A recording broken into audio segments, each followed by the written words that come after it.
Welcome to the Story Selling Podcast,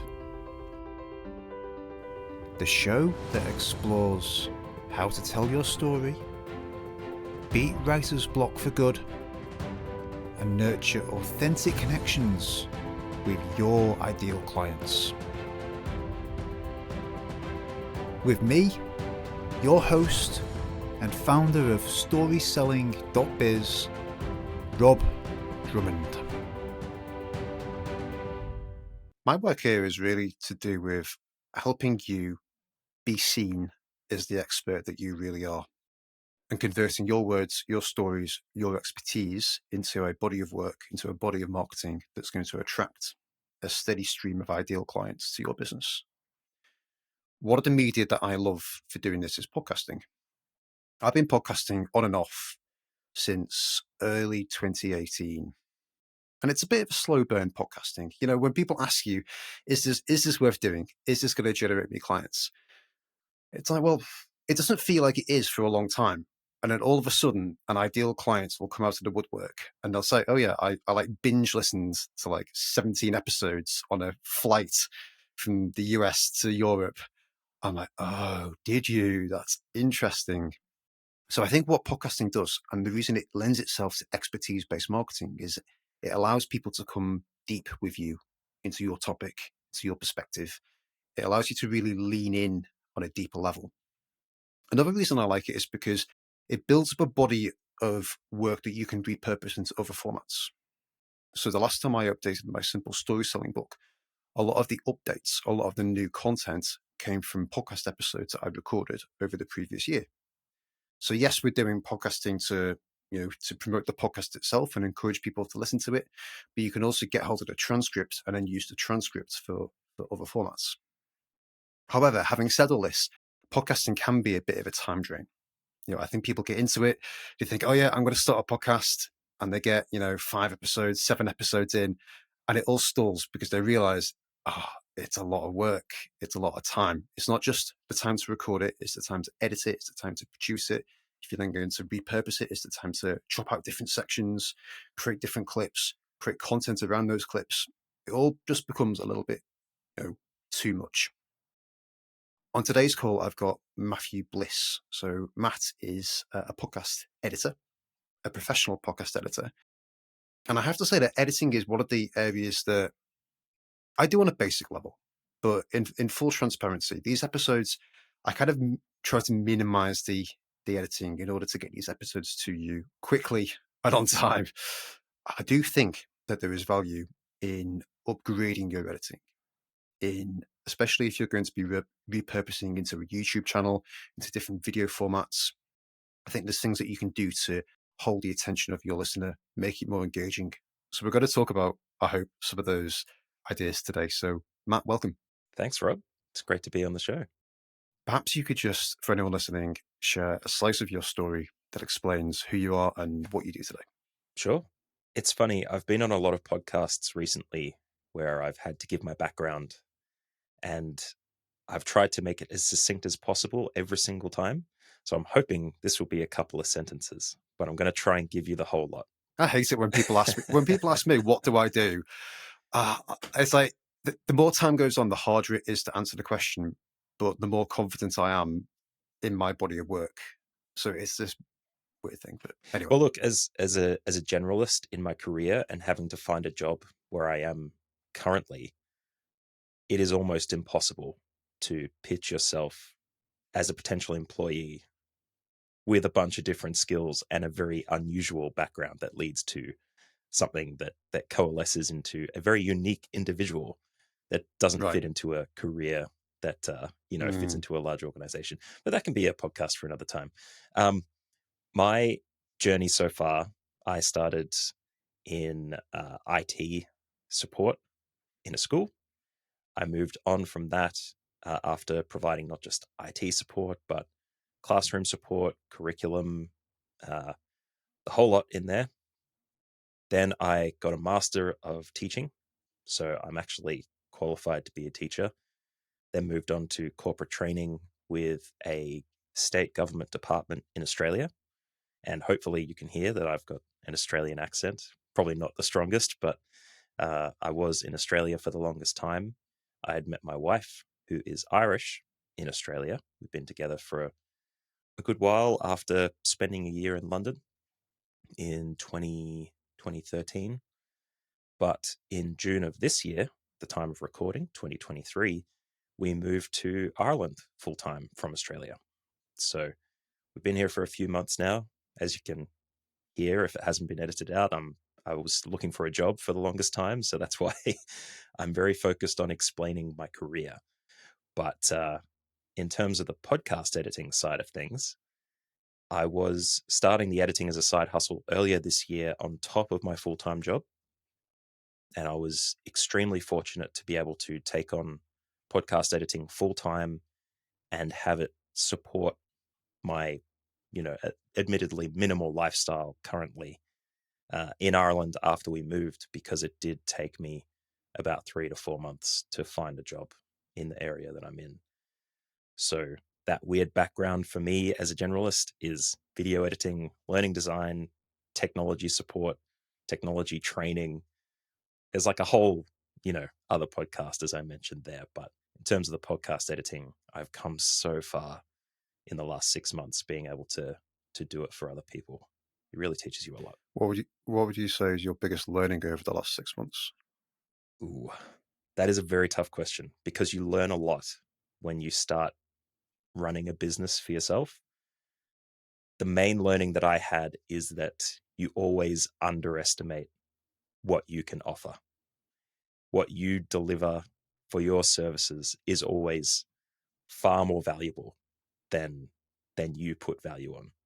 And it's because that journey is so long. Like, my podcasting journey began in 2020, and I was doing my own podcasts for the longest time on different types of equipment, learning how to do the editing and use professional plugins and different software, and uh, you know, testing out different things. Over 3.5 years, it becomes very easy to underestimate how much you offer. Um, so the biggest thing that I've learned is that I give a lot more than I think I do. um, yeah. I wondered what value your clients had seen in your service that you weren't able to see at the outset. So the really interesting part of the value that you deliver that you underestimate in podcasting is how much you take for granted with the entire process. So for anyone listening who hasn't started a podcast yet, it's not just sitting down to record, you know, doing a recording, doing a bit of editing to cut out the stuff you don't need. That would be like maybe 60 to 70% of that work. There is also setting up your hosting platform, uh, exporting and storing whatever content you need wherever it needs to go. If you're working with other people, how you share the files that you record with, your recording platform. Like for this conversation, we're using Riverside.fm, but there's also Squadcast. There's also a bunch of other platforms you could use too.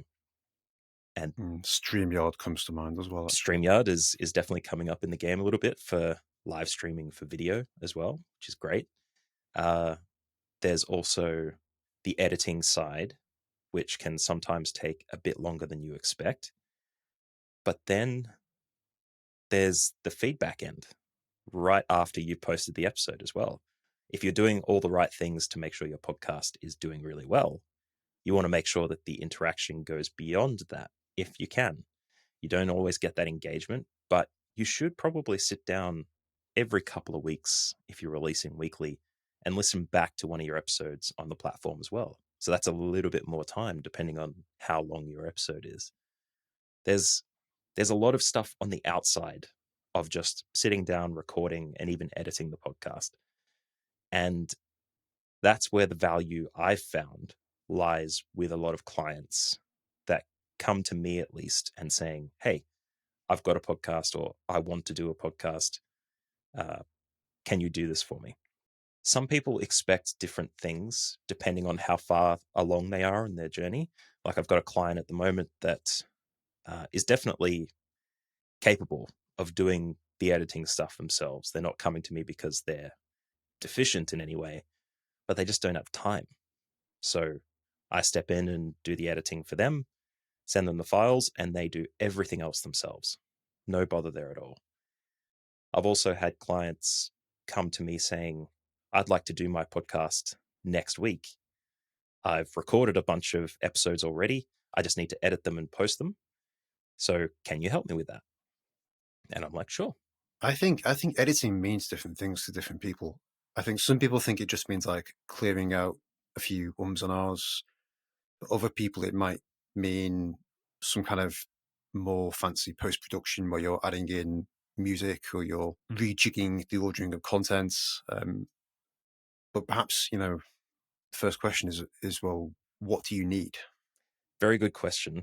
But before I jump into that, I will say that actually I posted it on a Facebook comment in a podcasting community last night that there is often a question about whether people want to edit their podcast or not. Like some people just do a flat out record, upload it straight away, absolutely nothing on top. That's pretty much what Joe Rogan does. Yeah, but he's got the cred. Like there's receipts there, you know. Yeah, that's He's true. done so many episodes with an established style that people are bought into that people kind of don't mind with the Mm, way that they format that. Plus, he has a live production team and all that stuff. So that makes yeah, life a bit easier. But for the person who's sitting, next to the window of a busy street and has some of that noise bleed, or, they have to run off and get the post, or their dog is barking in the background and they need to feed them or something like that. Not taking breaks to edit that stuff. Some people see it as authentic and genuine, which it absolutely is. Going back to it, that I don't think the question is whether you edit or not. I think the degrees of edits that you do is what lends to that authenticity. And for some, it will be removing ums, ahs, and silences. For some, it will be, adding some effects to improve the quality of the audio. And it doesn't even have to be a long time for you to make a measurable impact. So if anyone is listening to this episode and is thinking to themselves, I don't have time to edit. I've got a busy life. I just need to drop my message and get it out to people, and that's it. Spend 5 or 10 minutes on each episode. And even if it just improves it by 40%, it's well worth it. But now the time difference for editing can be 10 minutes all the way up to, 4.5 hours, depending on the length of the podcast. And for what you need to be able to edit those episodes, it will vary depending on your skill set and where you start as well. Because a lot of people, well, first off, you'd need your editing software, which in a platform like Riverside.fm, like we're using here, they have an internal editing component, which means that you can edit a clip together with, very simple basic functionality. But realistically, if you want to put a good amount of effort into it, you need a DAW or a digital audio workstation. And that kind of software is your Adobe Auditions, your Presonus Studio One, I think it's called. You've got Audacity, which is available for free, and a lot of people are using quite a lot these days. that's what I use for mine actually. Perfect. And it's a great place to start because it's very straightforward. It's open source. So there's a lot of information out there that people can tap into to use it. But once you've got that software, that's when you can start investigating and seeing what you would like to do to edit the episode. The first bits would be, cutting out bits that you don't want to include that isn't valuable, like big gaps. Maybe you repeat yourself. Maybe you say something the wrong way. You need to go back and chop it out to then repeat it and make yourself more succinct. There's also the what I call the mastering, the audio mastering, which is the use of effects and plugins to improve the quality of the audio. And this is where that 5 to 10 minutes that you spend with a little bit of effort into the audio quality can really make a huge difference to the listener. And for those effects, you have things like compressors, you have noise gates, which are often useful when used the right way. You've got expanders, you have massively expensive plugin sets with background noise removal.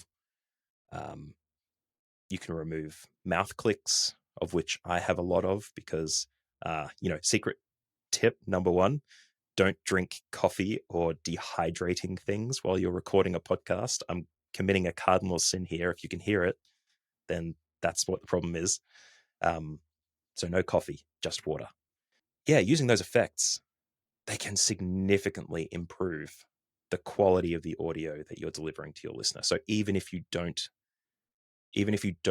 cut out any of the content, if you can improve that experience for who is listening to what you're saying, then it makes a measurable improvement. And some of those plugins are so powerful. There's breath removal. The mouth click removal that you can do is literally magic. It has the if I was making a recommendation to anyone, it would be to get the Isotope RX10 plugin set, or any RX really, RX9 or 8. Some people are still working with, but RX10 standard has a few plugins that are just magical. You literally just put them on your audio, dial the slider up from 1 to 10, and adjust as you go, and it just makes it so crisp. It's great. I think having poor audio quality, there's something insidious about it where it's not going to put people off straight away, but I think over time it can just grate a little bit. So this is the funny thing about the human brain, which I've discovered. Working in podcast audio, my brain is now broken, where in real life and in audio, I can hear all of the little details that I would change myself, which is an eternal torment that I wouldn't wish on anybody. But the human brain can forgive a lot of these, little smudges on the audio that happen frequently. Like if I didn't mention mouth clicks that my audio potentially has, people may not even know. But now that I've said it, people are probably listening for Now that you've said it, I'm trying to keep my mouth closed. it. Yeah, it's one of those things, and that's the thing about podcast editing too. If you ever undertake it yourself, it starts off as kind of like a fog of war map kind of thing in a video game where at an initial glance you see the things that immediately appear to you, but the more you listen, the more you hear that isn't good about your audio, and then you start seeing it everywhere, so you fix that. And then there's another thing that you hear, so then you start hearing that everywhere, and then you start fixing that too. Then all of a sudden a 20-minute process for you becomes 3.5 hours, because there's so much detail that you pick up with the quality of your audio that it becomes a gargantuan task for you to undertake. And then the entire fog on the map lifts and you can see everything. And that's the kind of torture that I'm talking about with it, but it is helpful. I think the appeal of podcasting to me is that anyone can get going very quickly with fairly basic equipment. You don't even need to invest a lot of money to begin with. And then once you put out some content and you've validated that there is a demand for what you're talking about and that you get good feedback on the content, you get some engagement from your listeners, then you can spend a bit more on the mic. You can go deeper down the editing hole. You can upgrade the quality of the audio. It's not something that you have to do in the first instance. It can be an enhancement or like a leverage point or something that's already working. Definitely. And there is a huge gearhead mentality for these things as well. You have some people who want the best microphone for, the best circumstances. It's all about optimization for them. Infinite budget. Money is never an issue. There's also the people who want to start out on the right leg and will purchase an entire studio and then jump onto a Facebook community and say, all right, I've bought my, uh, you know, 2 or 3 SM7Bs, which everybody loves, the Shure SM7B. I've got my Rodecaster Pro 2, the latest model of a, 4 to 6 XLR input mixing desk with sound pads for a soundboard and, inbuilt plugins. So you don't even have to do the mastering I mentioned. It all does it once you set it up. It's just a once off. They come into the group and they say, all right, I've got all my gear. How do I record? That's the definition of all the gear and no idea. Exactly. And it's so easy to do that because podcasting as a marketplace for ideas, like any kind of capitalist movement, is driven by money. So the idea of podcasting in and of itself, anybody can do it from anywhere. You don't need particular things to make it happen. But companies like Shure, like Rode, all of them are trying to capitalize on that movement and create products to sell to podcasters specifically so that they can, inject themselves in the space and become very well known. And then they start making that money flow wheels start turning. In reality, you really don't need the most expensive equipment in the world to make it happen, as you said. And one of the biggest stories that will fly around in podcasting that will separate those who have less experience from those who have more is the Blue Yeti, which has now moved over to Logitech and will be branded differently, but still called the Yeti. Uh, it is objectively a terrible microphone. Let me clear that up right now, but I will clarify it later on. I've long suspected as much. Yeah, Yeah. it's a microphone design that was created in 2011 or 2009, I think, and hasn't been iterated on in the last, do the math, 12, 13 years. But the name being out there, the marketing for it, people think podcasting or they think microphone, they think Blue Yeti. That's a marketing success story, even though the microphone is awful. Now, I say objectively awful because if you're comparing it with other microphones, it does sound terrible. Like it takes a lot of work for it to sound professional. But I like to describe the Blue Yeti as a microphone that doesn't make good podcasts, but makes good podcasters. Because any podcaster using it, and almost every podcaster has used one at some point, it is very easy to pick up on those bad smudges in the audio that make it sound bad. And once you do, you have to work really, really hard to make it sound good. Oh, subjectively good. And I say that because I had one.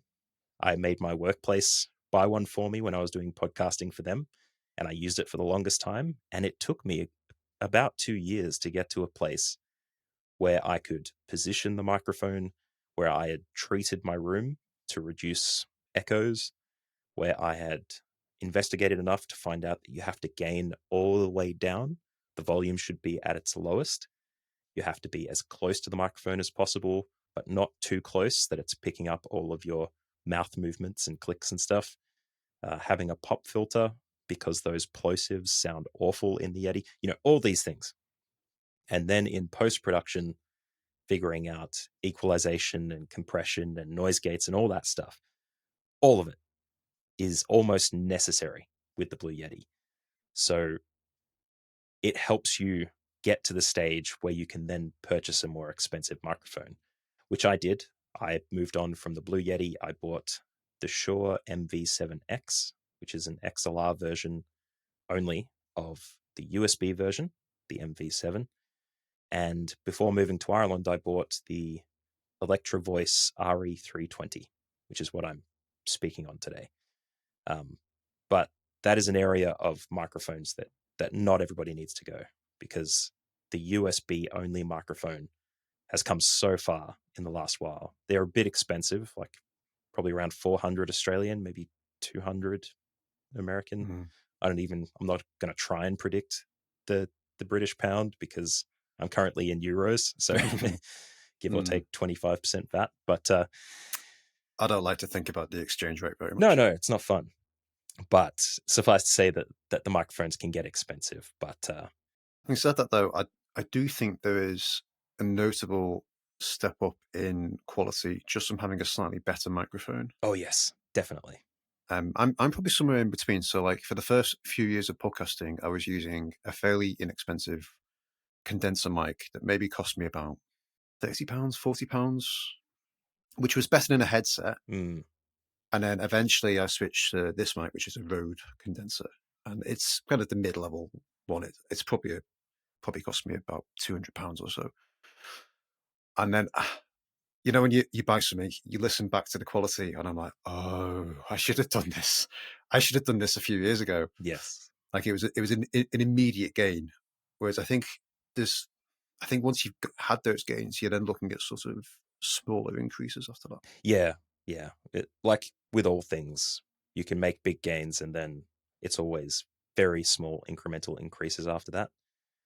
My progression with microphones was more so the quality of my voice and how it sounded in even raw before I did any post production to it. So the Blue Yeti was what it was. I moved on as fast as I could from Mm. that once I figured out all that stuff. The Shure MV7X that I had, it had a broadcast quality to it, which meant it had very high bass and it wasn't very clear at the top end. We can explain all those EQ and frequency curves at some point if you prefer. Just let me know. But yeah, that bassy tone is very strong in the MV7X and the Shure SM7B. For me, it doesn't suit my voice very well because I do have a bit of bass to my voice, and that means that it sounds very hot. And if you're familiar with compression, that's what being overly compressed can do. It sounds, I can't think of a better adjective than hot to describe that. So moving to the microphone I've got now, which has a better high end and less bass emphasis, it means that my voice is a bit clearer. It also means that the bass in my voice that's naturally there is enough to support the rest of the curve. And then it all just kind of balances out a little bit better. So, yeah. So perhaps there's a correct mic for different people, but how would you go about identifying for your voice what is the correct option? So, this is the fun bit. This is where you have to fight your own bias, internal bias about how you sound, because we as humans have a cognitive bias where we all naturally sound terrible to ourselves. Being able to take an objective ear to how you sound on a microphone and unpack, the 100 to 250 kilohertz frequencies compared to the 8,000 all the way up to maybe 12,000, the higher and the lower. Hearing that and figuring out what sounds good for you is great, but sometimes you have to ask other people. And I think the only factor that comes into play to ensure that you find the right microphone for yourself is time. You have to start talking into it. You have to edit that content, which lends to your point earlier, where sitting back on an idea and not doing anything with it with podcasting and waiting for, the expensive microphone that makes you sound awesome isn't ideal. Just get out there, start recording episodes, release that podcast, get some feedback, and then you'll have feedback from your own editing that you take internally to figure out exactly what sounds best. And all that takes time and effort. So getting out there and releasing stuff, testing out different microphones is a great thing. I have heard stories. I was a COVID podcaster because we were in the lockdowns. I started at the end of 2020, but I have been told that music stores did offer, some of them offered the ability for you to test microphones in a booth. But in a post COVID world where things can be transmitted, uh, over air and through contact with saliva and things like that, the ability to test microphones before you purchase them may not be the most readily available thing anymore, which is unfortunate. But hopefully, refund and return policies are ideal enough that you would be able to do it. But getting out there and testing microphones, it's the quickest way. So don't just go to Facebook and put up a post saying, which is the best microphone? And then based on what people say, go and buy that microphone. Yes, I w- I think that's what most people do. I think it that's is, but we need a place to ask. Like it, whilst also not knowing how to ask for what the best microphone would be, you also haven't spoken into a microphone or heard yourself speaking before and don't know how to articulate the needs of your voice, which is the stuff I was describing before. I have a very bassy voice. So I know that I need something with lower emphasis on the bass and higher in the high end. If you don't know that about your voice, you can't pitch it to a community and say, hey, I have a very broadcast style voice already, doesn't need much editing. I have some, I have a bit of sibilance, some peaks in the, 5,000 to 8,000 kilohertz range. Uh, I need USB only. I don't have an audio interface. My room is untreated. It doesn't absorb any reverb. What microphone do I need? That's a very nuanced, detailed Super question, detailed. the way you But phrased it, that's yeah. that's the question. Even if you pitch that much detail to a community of people like a podcasting one on Facebook or even Reddit, or there's a Discord that you can be part of in many different genres of podcasting where you ask that question, and everyone's got their own opinion. And what you'll find is that even though they can articulate for their own voice what they need, they can't understand what you need. So you're going to get, oh, I've used the Blue Yeti for 3 years and it's been great. I haven't had any problems with it. You'll also have your, oh, well, I bought the Neumann U87 AI a couple of years ago and it's done wonders for me. That is, the Neumann U87 is a $3,500 microphone. That's often, it's the staple for music studios. And I've had the opportunity to edit one, and the detail it collects is amazing.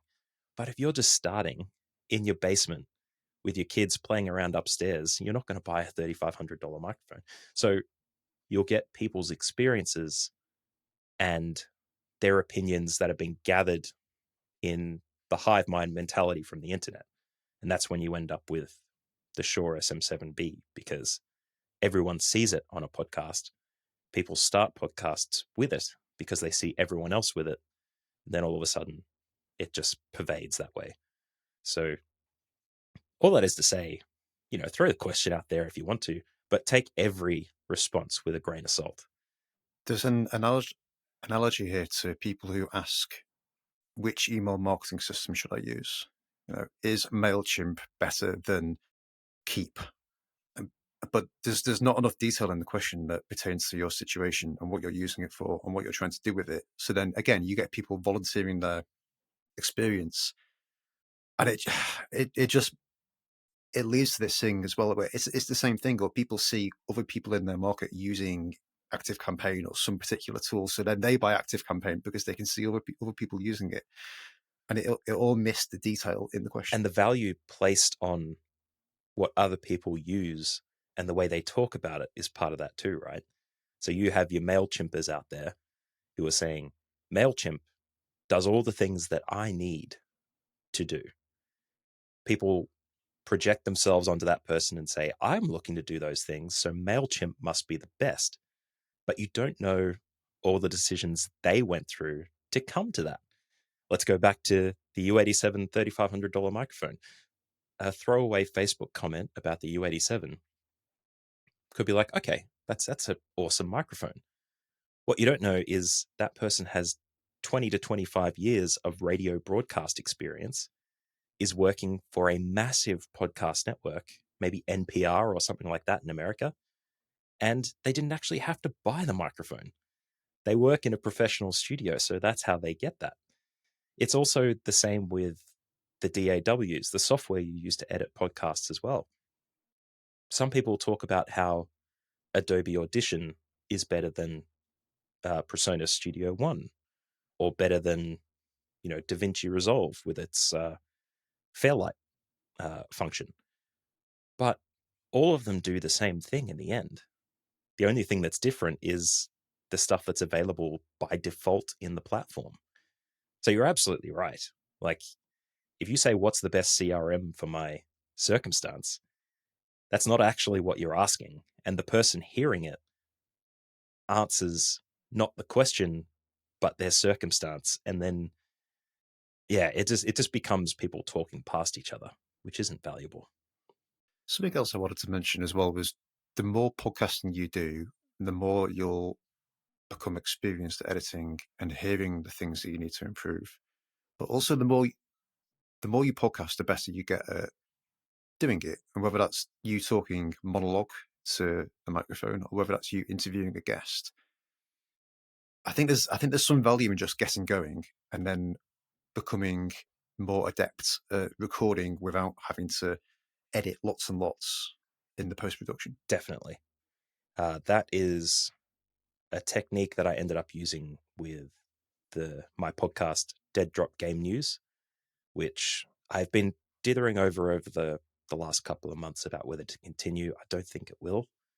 Uh, but that one is a 10 minutes, a few times a week video game news show where I, script out summaries of video game news from, across the industry, read it out, record it, and then post it. That is the culmination of my collective effort over the last 3.5 years of editing, dialing in my voice, getting the presets right, and basically creating a template to the point where, all things being equal and having a prepared environment, means all I need to do is talk, maybe chop out the time I've had to repeat or said a word wrong, and then export and post. Like, it takes literally no time, at least in terms of editing. But that's all those things being taken into account. What you'll probably find as you edit more and more is that you start working on your workflow, which I think is one of the most valuable aspects of any editor's toolkit. It is an ethereal thing, and it's not something that everybody thinks about because it kind of requires a kind of a systems thinking approach to the way you do podcasting. But if you have a process in place that you can follow and make all that stuff work, then it's all just going to fall into place. But it does take that experience to get there. You can't build a workflow where you optimize how you equalize and compress someone's audio without doing it first. So you have to get your legs under you before that happens. If you're viewing it from a systems perspective, potentially you can plug someone else into that system later on. That's the entrepreneurial spirit, where if you have done something enough and are drawing enough, monetary value from it, then you can start outsourcing to someone like me and, have someone do that work for you. And then you don't have to worry about it anymore. Or it could be someone in house. It could be, there's various options. It could be outsourcing to Matt. It could be training someone up to say, well, these are the steps. If you're doing the same steps every time, then you can create a process documentation around that. And this is where the podcasting for podcasters influencer circle comes in, where every person has thought to themselves that makes a podcast, hey, I did this for myself. Maybe I can teach other people. That's after you've asked yourself how lucrative it can be to edit specifically for other people.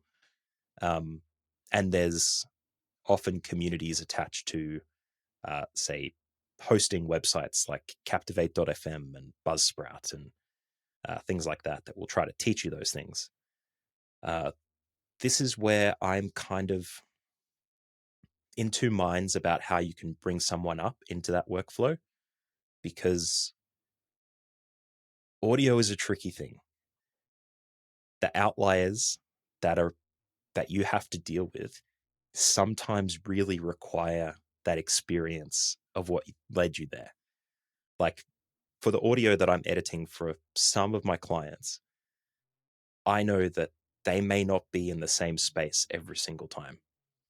So I can't just do their first episode, take those effects presets and dump them on the next one, because they could be in a hotel room. They could be next to a noisy street. They might have had to disassemble their entire computer setup, put it back together, and then the live effects that they run to, do stuff to their microphone before it gets to me may not work this time. So I have to do it differently. And that's where I think outsourcing to an editor specifically to do this stuff can be really handy, because not everyone has the time available to teach the person next to them who may be keen, maybe has some audio background themselves, but teaching them how to do EQ on podcast audio, for example. That's the hardest thing that I've found to learn, because you have to listen and then you have to hear things the way that you hear them. It's like the thought experiment where if someone was brought up not knowing what the color red was and you showed them something red, would they go, "Oh, that's red"? Or would they say, "Oh, that's weird pinky purple"? You know, it's a very subjective experience. Anyway, all that is to say, I think the independent podcast editor is severely underrated, even though they do cost quite a bit of money to fit into that workflow. But at the same time, it's also beneficial for anybody to learn how audio works, I think. So I'm kind of in two places on that one. My stance, I think, is that you have to figure out what your strengths are and what your role is in this process. So, are you in chief the voice of the podcast, the provider of content, the teller of stories, or are you in chief the editor? Is your role more to kind of optimize and improve the sound quality? Is that something that you find really enjoyable? Because if it is really enjoyable, then you probably shouldn't outsource it. But if it's something that you get into and you don't enjoy it, then at some point of scale, there's going to be a business case for hiring an expert. Mm. See, this is a major point that I've discovered about myself, having edited for like maybe 6 to 8 clients over the last few months. This is a really hard point to articulate, but I'm going to try my best, even though I'm a bit of a waffler, unless you've edited me very well. There is a level of perfection that ideally you get to as an audio editor where you can make something sound amazing, regardless of the circumstance. Actually, scratch that. Not regardless. Like there's a level you can bring audio to that makes it sound very good for its circumstance. That's probably a bit more accurate. But the further you go, though, with those incremental gains, the further you're moving away from what the listener can appreciate. And this argument is often made with the, "Oh, you're editing, on your Rokit speakers in a specially treated room that allows you to hear every single minute detail. And there was a weird rumble on the low end at 100 hertz or 50 hertz or something, and you got rid of that, and it was great." But the person listening just has their smartphone by next to them at the kitchen, when they're doing the dishes or something. And the range of hearing, spectrum of hearing they get from the speakers, as well as the sound distortion from doing the dishes and hearing the traffic on the road by the side, outside the window, all of that interrupts the experience to the point where you're doing like 100% of your effort, but they only get to appreciate about 30%. So there is a weird position you get to with audio editing where you can create a great product, but you know that 70%, 80% of your audience isn't going to hear it. So why would you bother?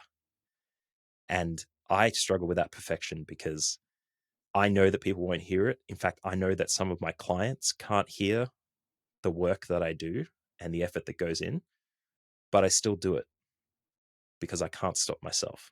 And I don't know whether that's a problem with me or, me trying to segregate that value.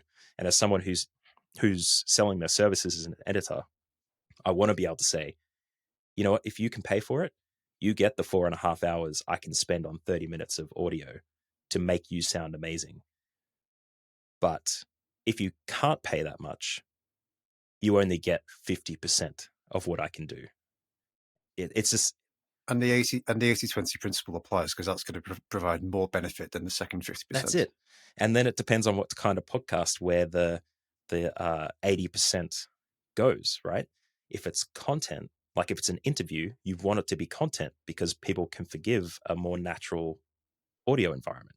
If it's a story kind of audio production, then you need the sound effects and the room tone and all that stuff to be just perfect.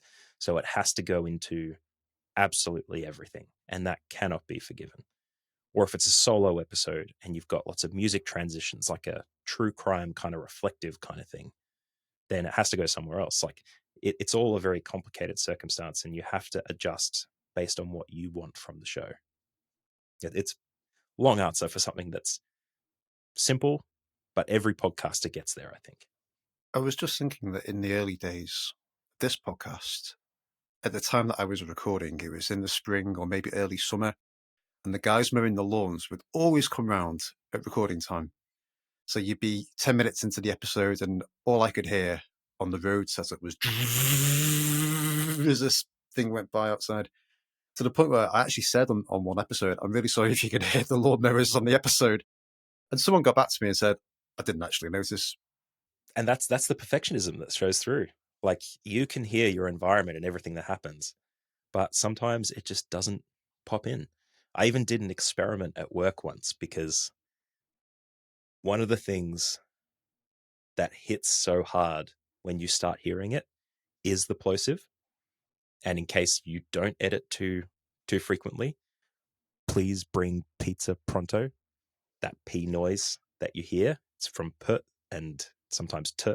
When you start hearing it, it's awful because you hear it in everything. And let's say that for the last 3 years, remote work and digital workplaces was the primary way of communicating, and people were using headset mics with noise canceling, but positioning that microphone way too close to their mouth. You start to hear that a lot.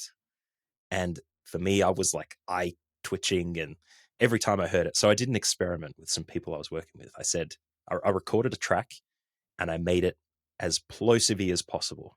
And I told them to listen to it. And I said, do you hear anything wrong with this track? And all of them came back and said no. And when I say awful, I mean awful. Like I really put as many P's as possible, as close to the microphone as possible in the worst possible way. And they didn't hear it. So sometimes you can lean into that and forgive yourself, but sometimes you can't. It just depends on the circumstances, really. What I found though is that some proportion of your listener base will have an audio engineer brain and will hear the plosives. Maybe the majority won't, but there'll be some proportion that do. So the question then is that proportion big enough to worry about? And it might well be. It might be, say, 20% of your base.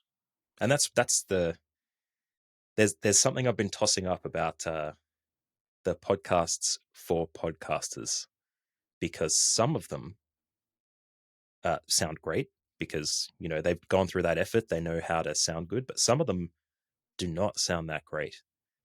And I don't know if it has to sound excellent because it's podcasters that are listening, or whether it can just be, as awful as it needs to be, because we as podcasters can forgive each other the effort that goes into it because we know that we're there for the content. It's such a weird dichotomy of things. But playing with your audience sizes and gauging feedback that way, sometimes it's beneficial. Like if you have 20 listeners per episode and 3 of them figure it out, that's going to be a bigger proportion than if 10 figure out and you've got thousands of listeners per episode. So, you know, it just, I have to try and gauge it, I think. yeah. Last question from me. I wonder what impacts, if any, AI and potentially automation might have on the editing process. This is a fun one because where AI first came out as a podcasting application was the improvement of audio, which has been a godsend for a lot of people. The two big ones, Descript, which is a transcript based audio editor bit of software, works in the cloud. You can use it on your device too. They have a function in there called Studio Sound, which is an AI driven sound improvement function that uh, does okay. Sometimes it doesn't do the best, but it removes background noise. It improves the quality of audio. For the most part, the bit that I find most valuable is that it adds into the voice things that would be missing. So if it is missing some of that bass, then it will add it in because there is like a standard it's trying to set with the way it adjusts the audio. And you can't manually add that stuff yourself. Like there's no way to do what this AI stuff is doing yourself. Like you just can't add what isn't there. Studio Sound is one. The other one, which is still currently in beta, as far as I know, is the Adobe Enhance Podcast Enhance. I think they keep changing the name. In any case, if you look up Adobe Podcast Audio Enhance or something like that on Google, you'll be able to find that. And that's the same thing. You upload some audio, it does some AI work to it, and both of those tools have a slider where you can tell it how much you want it to do to the audio, export it, and you're good to go. But obviously, with ChatGPT and OpenAI coming out and everybody creating a product, there is a tool to create your show notes. There's a tool to create blog posts, Twitter threads, social posts, all of that built from the transcript of the audio. Transcription is the biggest part, where previously you had to go to uh, like an actual transcriber, have them pay them to listen to it and type it out. I used to do it manually in the early days. Yeah, and that's why sometimes scripting your episode is great, because then you have your transcript ready to go. Ideal for solo episodes, not for interview conversations, but yeah, that is far simpler than it used to be and far more accurate. And then you have the social media side, where you have endless applications that will analyze a transcript, extract portions of it, and allow you to build, you know, 30-second to a minute long verticals for your TikToks and your reels and things like that. And they'll do things to it that will make it, in sneer quotes, engaging, like different text font styles and coloring that font and making things pop and adding GIFs and things like that. All of that can be done through AI too. So I haven't shared my opinion on it yet. And that's mostly because I'm still building that opinion. I actually just subscribed to use Chat GPT 4 after OpenAI just had a big release of the stuff that it can do now. So I'm going to play with it a bit more. And I know of people who use AI for stuff too. My advice to anyone who is looking to use it would be to say that it can't do what you can do.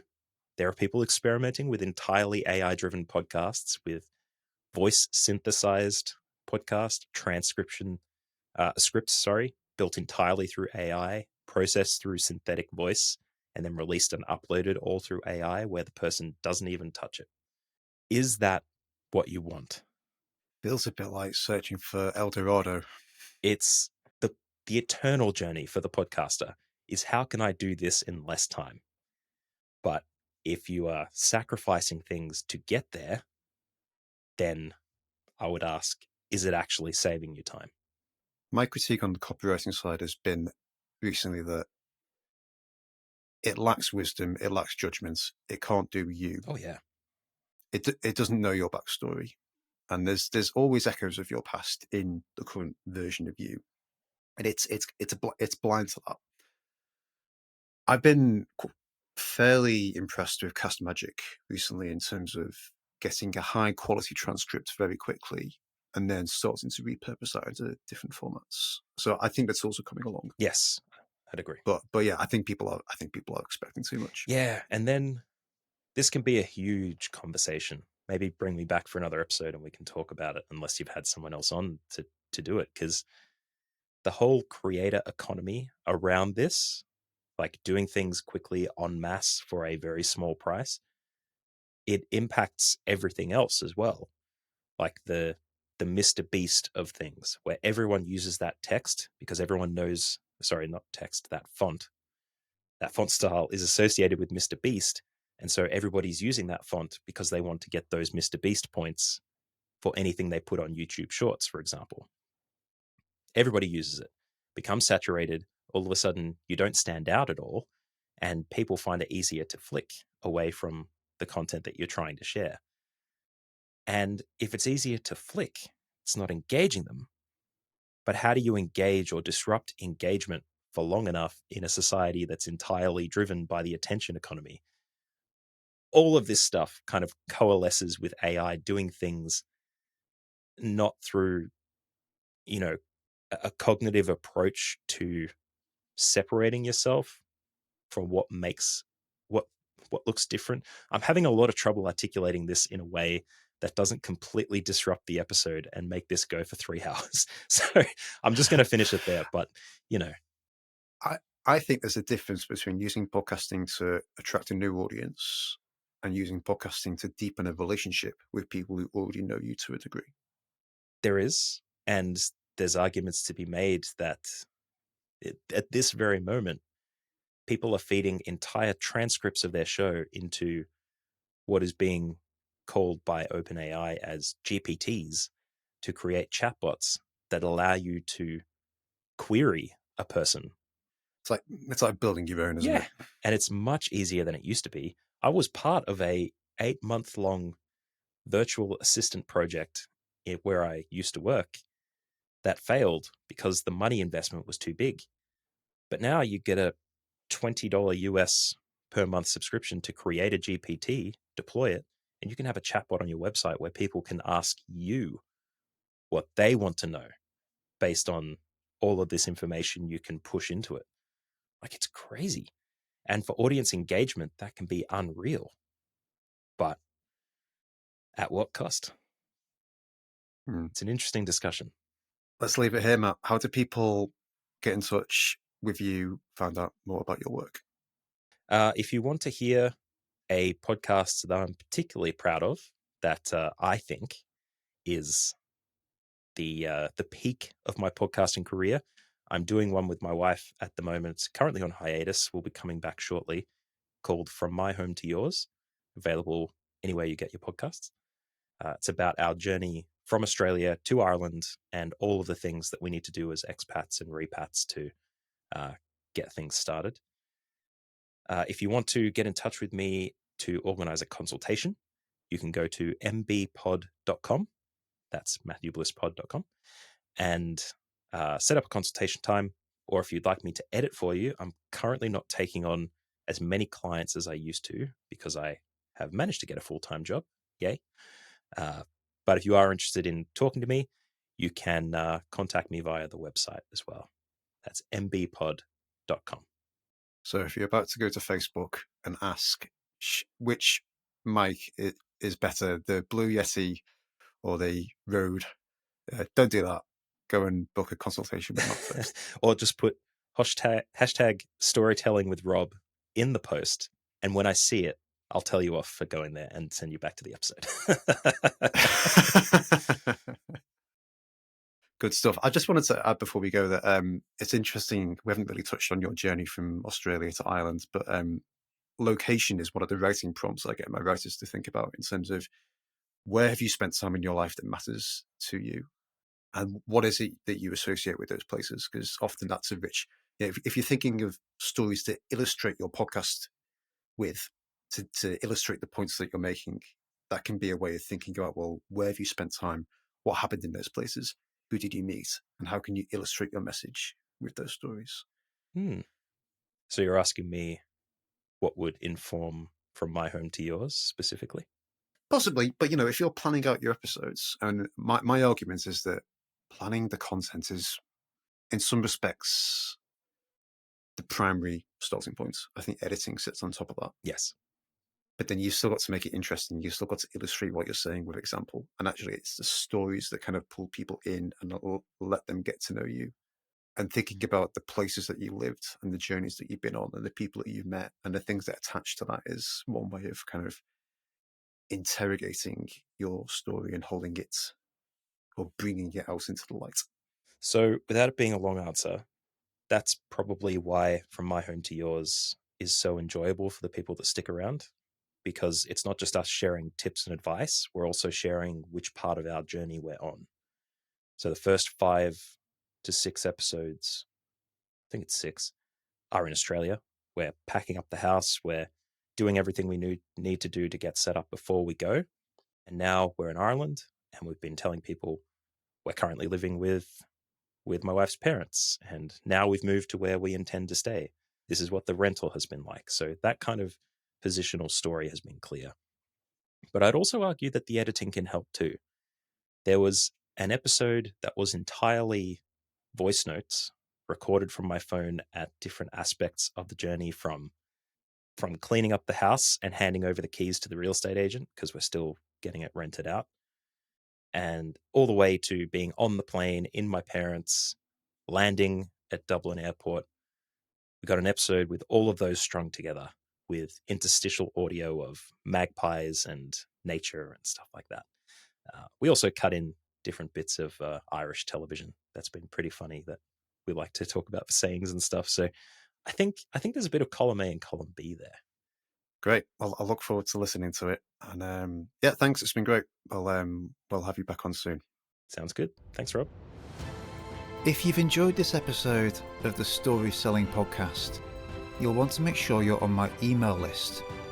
Head to storyselling.biz/podcast, where you can opt in to future episode notifications and also download my lead incubator blueprint. You can also find my book, Simple Story Selling, on Amazon in paperback and Kindle formats. Thank you for listening, and I'll speak to you next time.